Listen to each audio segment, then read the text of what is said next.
Nunca é tarde para você abrir mão do cântaro. O cântaro aqui é um limite de água. Tudo que o ser humano faz tem um limite.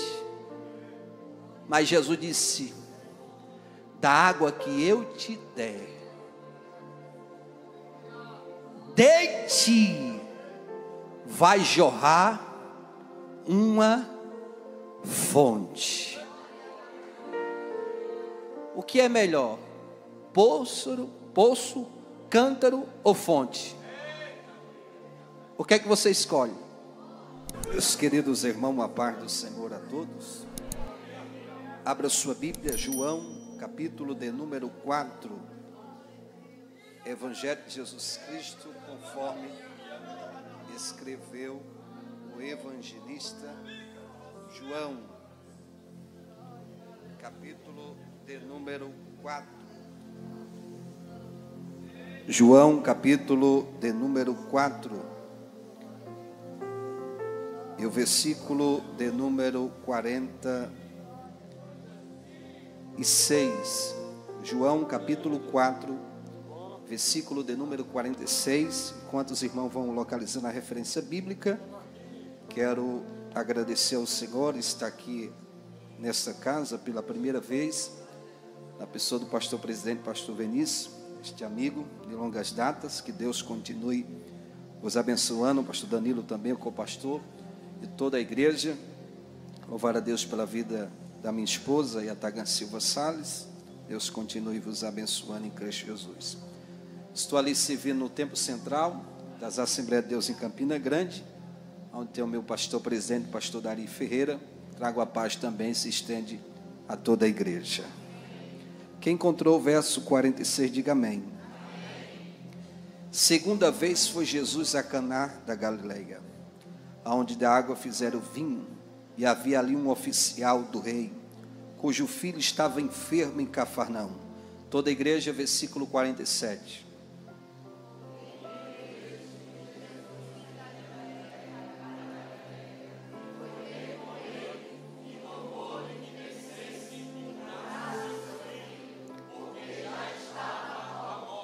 Então Jesus disse-lhe: se não vistes os sinais e os milagres, como creres?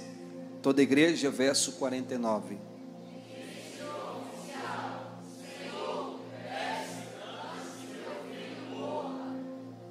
Versículo 50, disse-lhe Jesus: vai, que o teu filho vive.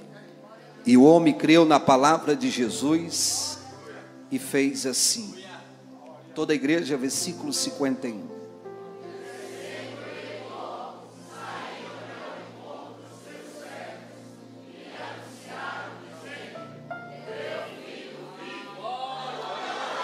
Sente glorificando ao Senhor. Meus queridos e amados ouvintes da palavra do Senhor, estamos diante de uma referência bíblica muito conhecida. Quem é João? João é o apóstolo do amor. Ele descreve sobre Cristo. O capítulo 1 diz que o verbo se fez carne e habitou entre nós. Quem ele é? Jesus.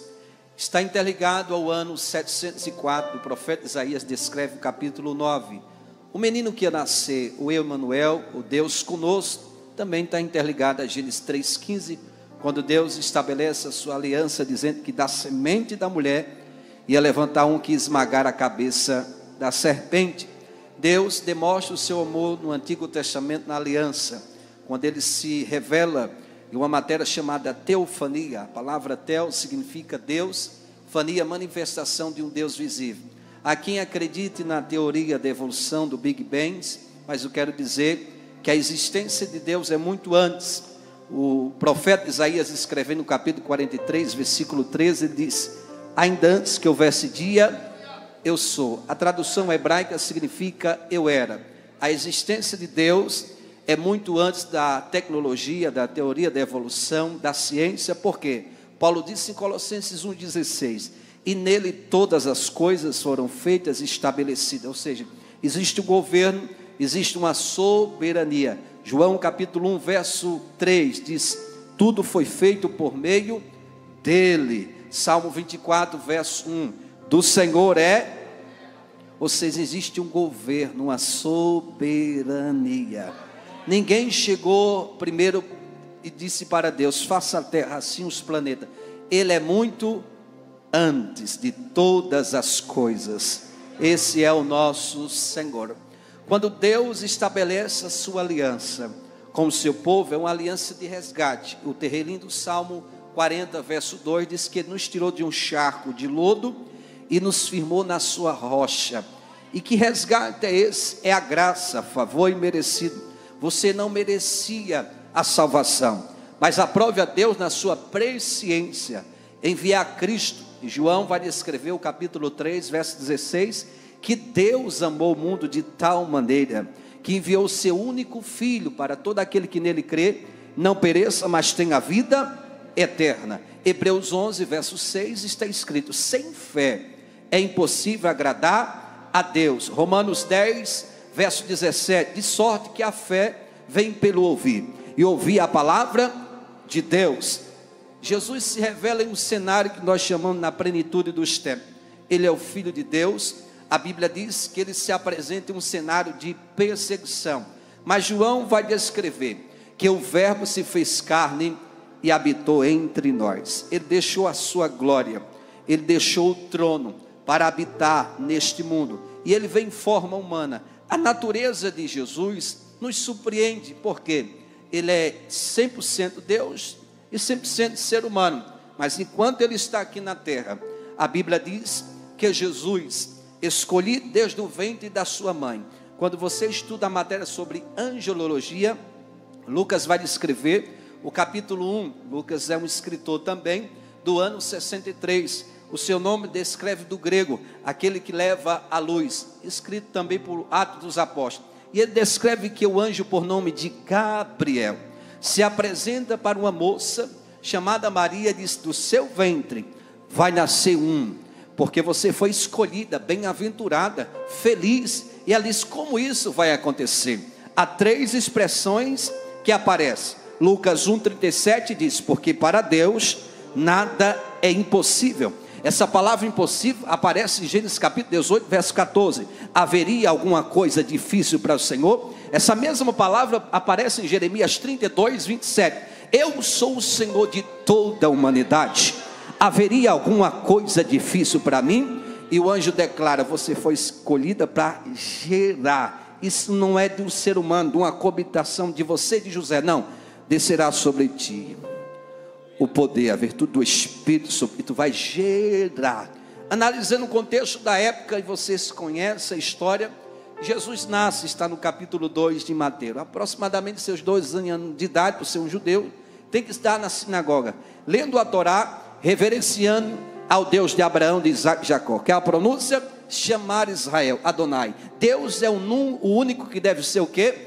Adorado. Agora, aproximadamente seus 33 anos de idade, ele vai escolher pessoas, como está escrito em Lucas capítulo de número 5, vocês conhecem a história, mas o que me chama a atenção é o encontro de Jesus com João Batista. Quem é João Batista? O seu primo, diferença de idade 6 meses, o precursor, aquele que ia preparar o caminho. Qual é a mensagem de João Batista? Arrependei-vos, porque é chegado o quê? O reino. É chegado o quê? O reino. Aonde o reino chega, meu irmão? Há uma transformação. Gera arrependimento. Por quê? 1 João 1,7. Se andarmos na luz como Jesus andou, e tiver essa unidade, o sangue de Jesus nos purifica de todo o pecado. A mensagem de João, a margem do Rio Jordão é essa: é chegado o reino de Deus. Eu vos batizo com água para o arrependimento de quê? De pecado, meus irmãos. A multidão seguia João para o Rio Jordão. E quando Jesus encontra com João, olha a afirmação de João: eis aí o Cordeiro. Quem perguntava se João Batista era o Cristo, ele disse: eu não sou o Cristo. Eu sou apenas uma voz que clamo no deserto. Eu não sou digno, eu não mereço exaltar as suas alparcas. Mas tem e ele está no meio de vocês, e vocês ainda não conhecem, e ele vos batizará com fogo e com espírito.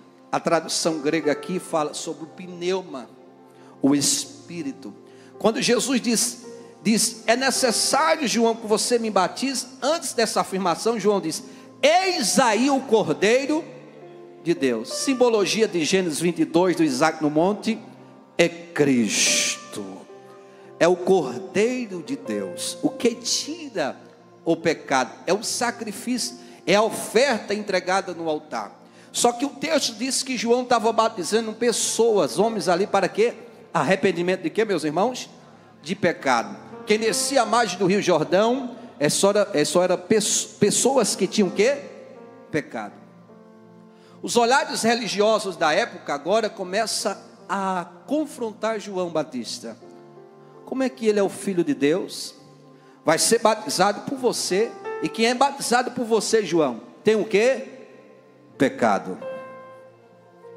Mas tem 3 evidências que comprovam que ele nem tem pecado e que ele é o Filho de Deus. Quem quer ouvir aqui? Para que se cumpra toda a justiça, João, de Deus, você vai me batizar. Quando Jesus desce ao Rio Jordão e vai ser batizado por quem? Por João Batista. Sabe o que acontece? Primeiro, o céu se abriu. Quando o céu se abre, o Espírito, o pneuma vem sobre Jesus de forma pomposa sobre ele. E uma voz do Criador de todas as coisas brada dizendo, este é. Enquanto alguém está dizendo, não é, o Pai brada lá de cima dizendo, é. Lá vai. Não se preocupa com as opiniões e as palavras de alguém que está dizendo, não é, não tem. Fica conectado com a voz de cima. E a voz de cima está dizendo, você é o que eu estou dizendo que você é.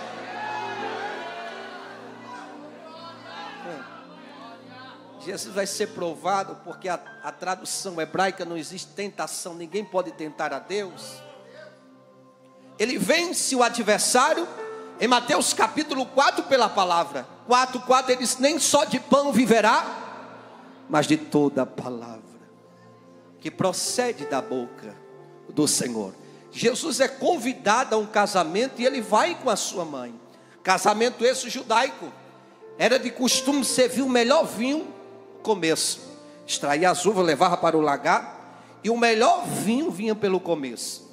Só que a Bíblia diz que veio faltar o vinho, João capítulo 2. E a sua mãe chega diante de Jesus dizendo, acabou-se o vinho. O que é que Jesus disse, meus irmãos? Vamos lá, quem lê a Bíblia, vamos lá. O que é que Jesus disse? Mulher, olha bem aqui. Jesus não está desrespeitando sua mãe Maria de jeito nenhum. Olha o que Jesus disse. Mulher, o que eu tenho com... Olha o que ele continua a dizer, não é chegado a minha, a palavra hora aqui é kairós. Jesus não está desrespeitando sua mãe, ele está dizendo, eu sei que ia acabar. Sabe o que ela disse? Faça tudo. Ela diz, faça tudo o que eu mandar, porque ela reconhece que Jesus não é só um filho normal, há uma divindade, ele é Deus. E como Deus eu tenho que obedecer. Faça tudo conforme ele.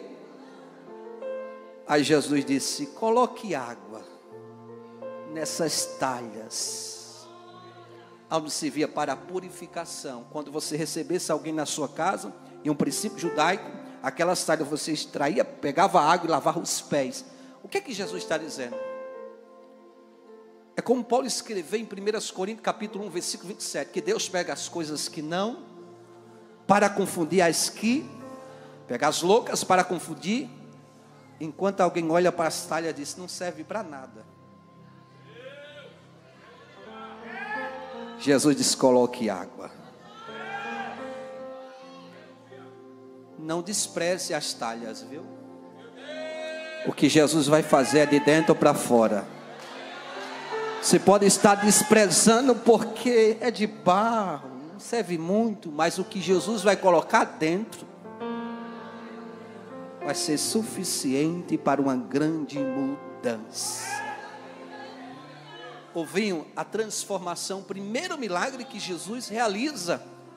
E essa notícia se espalha. Mas o que me chama a atenção, o mestre Sala prova do vinho, ele diz: é de costume servir o melhor vinho no começo.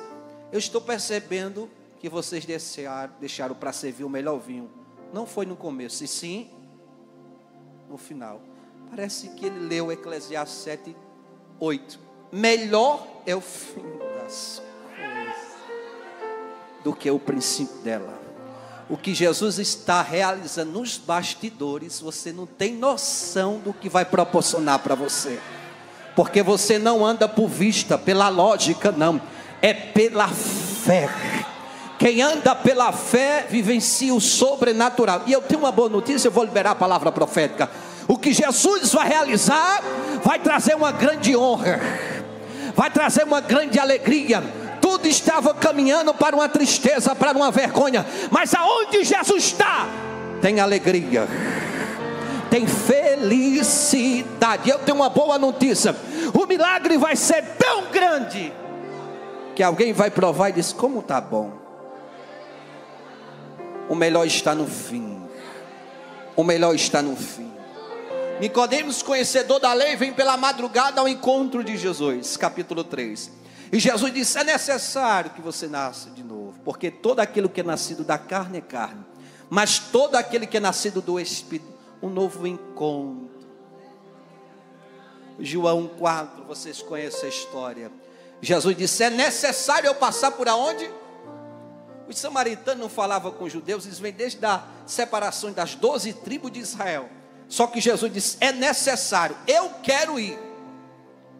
Aí Pedro diz assim: o Senhor, como judeu, se a gente for para Samaria, a gente vai ser o quê? Apredejado. A tradução grega diz assim: nós poderemos ser mortos. Sabe o que Jesus disse? Vão para a cidade comprar pão. Tradução atualizada diz comida. Por que Jesus está mandando os discípulos comprar pão? Porque ia atrapalhar.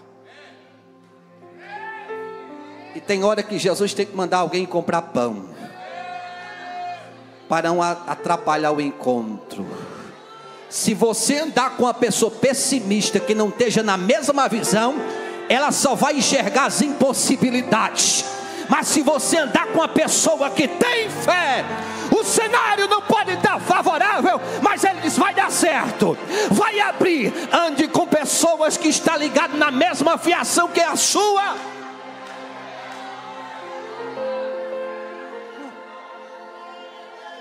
Jesus está se aproximando de um poço que dá o nome de Jacó, e vem uma mulher com um cântaro para tirar água, aproximadamente 1h da tarde. Ela poderia imaginar, estaria um homem ali, mas ela foi em um horário que tinha poucas pessoas. Só que esse horário que ela foi buscar água, ela nem imaginava que o Criador de todas as coisas já estava ali. Jesus disse: mulher, dá de me beber. O que é que Jesus está dizendo? Eu estou com... Se ele é Deus, ele também é ser humano, e como ser humano ele tem... Ela disse: como é que pode você conversar comigo? Ela reconhece que Jesus é um judeu pelas suas vestes, que ia até o calcanhar, o tzitzit e o talite. E ela diz assim: como é que você pode conversar comigo?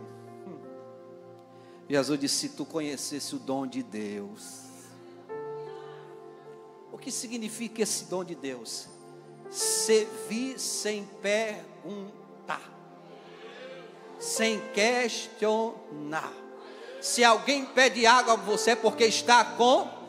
Se alguém pede comida a você é porque está com. Não interroga. Quer comida? Está aqui. Servir. Mas é para quê? Não pergunta para quê, só serve. Salomão diz que aquele que retém as bênçãos fica travado, mas aquele que libera. Se tu conhecesse o dom de Deus, já tinha me servido. Mas se tu pegar o teu cântaro e tirar a água desse poço, tu vai ter sede de novo. Enquanto você não servir, não liberar, você vai ficar no limite do poço. Enquanto você não servir, você vai ficar na dependência do poço. Mas se você abrir mão hoje desse cântaro, eu tenho uma boa notícia para você, está no texto. Tu vai ter sede de novo. Agora, da água que parece um paradoxo. Ele está com sede, pede água à mulher, e agora ele está dizendo que tem uma água que vai saciar a sede da mulher. Nunca é tarde para você abrir mão do cântaro. O cântaro aqui é um limite de água. Tudo que o ser humano faz tem um limite. Mas Jesus disse: da água que eu te der, de ti vai jorrar uma fonte. O que é melhor? Poço, cântaro ou fonte? O que é que você escolhe? Você quer o quê? Então libera o cântaro. É porque você está acostumado a fazer quando as coisas grandes chegar. Tem que fazer num pouco. Eu só vou ajudar quando o milagre acontecer. Começa a fazer agora.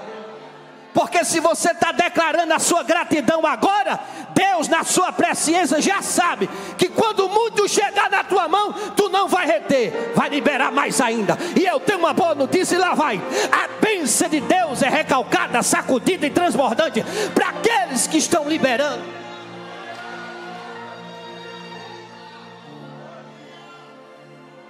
Olha o que Jesus disse: chama teu esposo. Ela disse: eu não tenho um esposo. Falaste a verdade. Esse atual e os 5 que tu teve não são teus. Veja o que tu és, profeta. O que aconteceu aqui? Uma revelar. Eu tenho que explicar isso aqui. Revelação que traz divisão, isso não é revelação não. Profecia que traz contenda, quebra princípios, não é profecia. Na revelação ela diz: veja que tu és o quê? Ele chegou dizendo que era o profeta. Eita. Ele chegou dizendo que era o filho de Deus. A revelação pura, a essência pura. Acabou os glória. Veja que tu és profeta. Aonde devemos adorar? Olha a pergunta. No monte que adorou os nossos pais, Jesus disse: não. O Pai está à procura dos verdadeiros que o adorem em espírito. Aqui em Samaria até o confim. O que é que essa mulher está dizendo? A adoração dos pais, uma adoração passada. O que é que Jesus está dizendo? O Pai está à procura dos que adorem em espírito. O que é adorar em espírito, em verdade? Não é adorar pelo aquilo que ele pode fazer, mas sim pelo que ele enterrar 10 filhos como Jó, e ainda dizer: ainda que ele me mate, nele eu confiarei. Que adoração é essa? Porque Jó entende. Jó não disse que foi o diabo que tirou, porque ele entende que mesmo nas percas é Deus no controle de todas as coisas. Como 10 pessoas levantou a mão, lá vai a palavra revelada. Não fique questionando pelas coisas que estão saindo, mas glorifique pelo que está chegando. E o que está chegando vai suprir tudo. Deixa eu pular para o texto. Jesus chega pela segunda vez em Caná Galileia. A tradução diz região de Cafarnaum. Ele é recebido pelo homem que tem patente, um oficial que se destacava no império ali de Herodes, o Agripa, que foi ordenado para ele ficar fiscalizando as coisas dentro de Cafarnaum. Só que esse homem, ele tem patente, tem conhecimento, é influente, tem dinheiro, mas ele tem família também. Ele é ser humano. Só que uma enfermidade vem sobre o seu filho. a ponto que a tradução grega diz aí moribundo, à beira da morte. O dinheiro não está podendo resolver aquele problema do filho. E como eu te falei, Romanos 10, 17 diz que a fé vem pelo ouvir. E ouvir o quê? Ele ouviu falar de Jesus, que Jesus estava curando. E ele não mandou ninguém ir até Jesus, porque tem hora que você tem que sair da sua zona de conforto. Tem hora que Jesus vai, mas tem hora que você tem que vir. E a enfermidade era para a morte. 32 quilômetros para a época é 7 horas. Ele sai de casa, vai ao encontro de Jesus. E o texto diz que ele foi logo se prostrando nos pés de Jesus. Ele começa a rogar. A expressão grega rogar aqui é insistir. E ele diz assim: Senhor, eu te convido que o Senhor venha na minha casa. Jesus não vai para a casa deste homem porque ele tem dinheiro, ele é influente. Jesus vê o que nele? Fé. Esse homem insiste, pastor, vem nisso. Senhor, venha à minha casa, eu estou com meu filho já morrendo. E o texto diz que Jesus fala para ele assim: se você não viu eu curando, como é que você crê, acredita? Bem-aventurados que não viram, como está em João capítulo 20, mas creram. Hebreus 11 verso 1 diz que a fé é o firme fundamento das coisas que não. Romanos capítulo 4 verso 17 diz que Abraão, ele creu no Deus que vivifica os mortos e que chama a existência daquilo que não existe como existisse. Verso 20, e não duvidou da promessa. O que é que esse homem está dizendo para Jesus? Eu não vi o Senhor curando, mas eu ouvi falar. Eu não preciso ver para crer, eu creio para ver. Você pode verbalizar para 2 pessoas, diz: você não precisa ver para crer, você tem que crer. Tudo é possível aquele que crê. E o Senhor está dizendo aqui nessa noite: não queira ver primeiro, creia, acredite. O resultado está a caminho, o milagre está a caminho, a providência está a caminho, mas o Senhor está dizendo: é através da tua fé. Uma mulher que padecia com hemorragia há 12 anos de idade, ela disse: tão somente eu tocar nas vestes dele eu serei. Jesus disse: vai, mulher, porque a tua fé te salvou. É pela fé. Tudo é possível aquele que crê.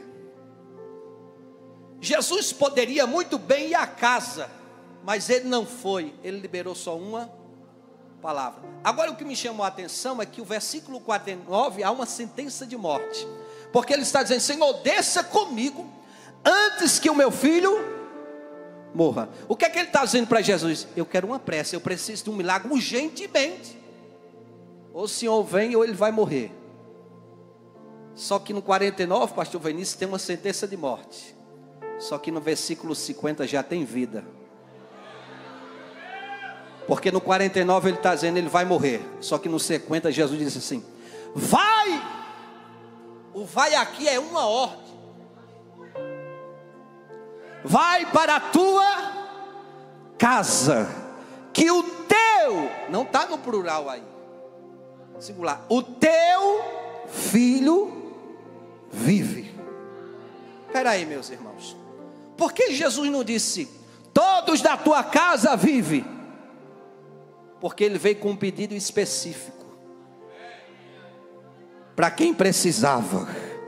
E tem muitas pessoas que adentrou por essas portas assim: eu não vim por mim, Jesus, eu vim por alguém que ficou em casa. E o Senhor está dizendo: eu vou lá hoje. Vai, é uma ordem, que o teu filho vive. Você percebe que no verso 50 não há um questionamento do oficial? Vai acontecer? Não, o texto diz que o homem saiu acreditando em quê? Na palavra de quem? Deixa eu dizer isso aqui. Quando Jesus libera a palavra no verso 50, o milagre não vai acontecer, já estava com Jeremias 23, não sou eu Deus de perto, mas também não precisou Jesus ir fisicamente. A palavra foi assim, ó. Quem pode levantar as mãos mais alto que você puder? Não vai sair cortejo da tua família. A cova está sendo fechada hoje. Eu tenho uma boa notícia para essa igreja. O Deus da vida vai tocar no osso, vai tocar nas taxas, vai gerar vida de dentro para fora. O recurso não resolveu até hoje, mas o Senhor está dizendo: eu estou chamando a existência agora. Vida, vida, vida, vida. Quando a palavra foi, a morte foi embora. Hebreus 4:12 diz que vive e eficaz, mais penetrante com a espada e dois gumes. É a palavra de quem? Do Senhor. Mateus 24:35 diz: passarão os céus e a terra, mas as minhas palavras não há de passar. Número 23:19, Deus não é homem para que minta, nem filho do homem para que se arrependa. Jeremias capítulo 1, verso 12, e veio a palavra do Senhor a Jeremias dizendo: o que é que você vê? Eu vejo uma vara de amendoeira. Viste bem, porque eu velo pela minha palavra para cumprir. Ezequiel 12:28, portanto assim diz o Senhor Jeová, não será mais retardada nenhuma das minhas palavras, e a palavra que eu falei se cumprirá. Mateus 24:35, passarão os céus e a terra, mas as minhas palavras não há de passar. Isaías 55:11, assim será a palavra que sair da minha boca, não voltará vazia, mas fará o que me apraz. João 15:3, vocês são limpos por meio da palavra que eu tenho falado. Isaías 14:24, jurou o Senhor dizendo, como pensei, assim sucederá, e como determinei, assim se efetuará. Lá vai. Sabe por que o dinheiro não resolveu? É para a glória dele. Sabe por que o homem não resolveu? É para a glória dele. E eu tenho uma boa notícia para essa igreja: aquilo que estava travado, Deus está destravando agora. Aquilo que era para a morte, o Senhor está gerando vida, vida, vida, vida, vida. Fique de pé. Fique de pé.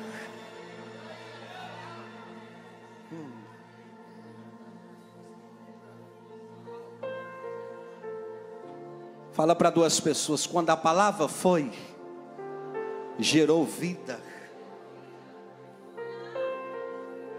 O homem saiu agora um dia para chegar lá. Quando ele vai se aproximando de casa, repete comigo, se aproximando de casa. Sabe aquelas notícias negativas que tem chegado diariamente para você? Vai mudar agora. A notícia que aparece agora não é de morte, é de vida. Meu Senhor, eu não sei onde o Senhor estava. Aí ele faz a pergunta: a que hora foi que a febre foi embora, que o problema foi embora? Às 7 horas. Aí ele pensa: foi exatamente a hora que Jesus falou. Agora escuta aqui que só está no texto bíblico. Com este milagre que aconteceu na casa deste oficial, sabe o que aconteceu? Repete comigo, o que aconteceu? Todos da casa, todos está no plural, glorificaram a Jesus e creram. Eu tenho uma boa notícia para te dizer: este problema é só para Jesus salvar um por um da tua casa. Esse problema é para que alguém que não conhece a Cristo se chegar para Cristo. E eu tenho uma boa notícia: o Senhor vai ter um encontro com alguém da tua casa por esses dias. Não é para morte, não é para destruição, é para alguém vir.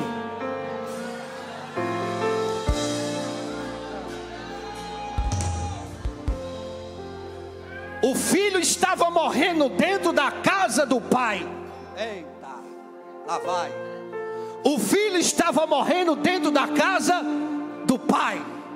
Mas o pai tomou uma atitude: eu não vou deixar o meu filho morrer.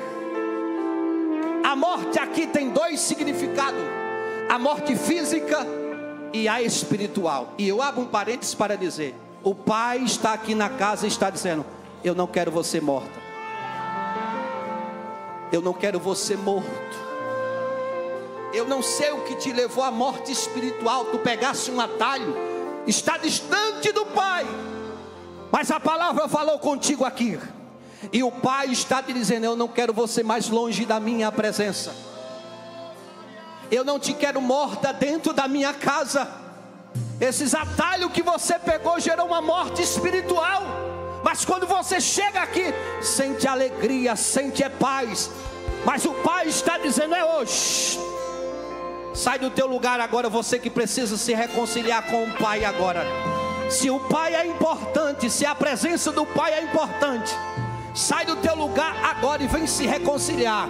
O pai está te chamando agora. Eu não te quero parada, eu não te quero morta, eu te quero viva, com a vida espiritual.